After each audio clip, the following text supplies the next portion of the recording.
And I grew up on a dairy farm in rural Australia, southeastern Australia.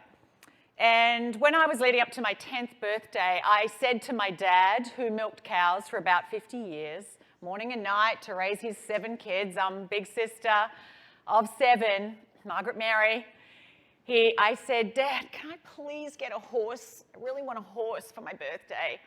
And there had been a drought, times were tough, and not a lot of money. So my dad sold a couple of pigs and was able to buy an old horse. And on my 10th birthday, he came up the laneway on the back of Dad's old cattle truck, and off he came. And I remember looking up, and he was bigger than what I was kind of thinking I wanted. But like buying clothes and shoes, I think my parents thought, you know, buy a couple sizes too big, they can grow into it.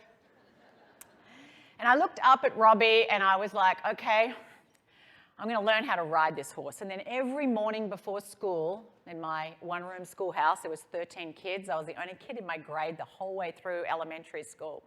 And then every afternoon, I would go out to the paddock and I would bridle him up and I would saddle him up. And day after day, my fear waned and my courage and confidence grew.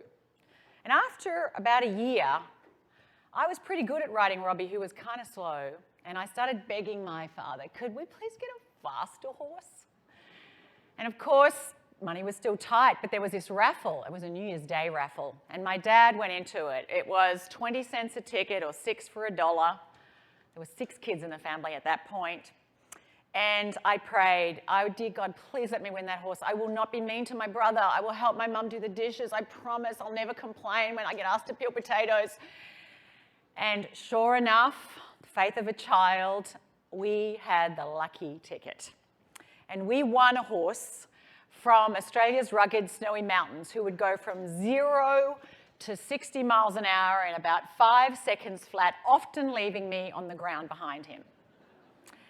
I fell off many times. Fortunately, was wearing a helmet. I don't think I incurred too much brain damage, but over that time, over the next year or so, I got pretty good at riding that next horse. In fact, I ended up kind of, winning in the local gymkhanas, the barrel race. I wasn't too bad at riding. Pretty rough, but I was okay.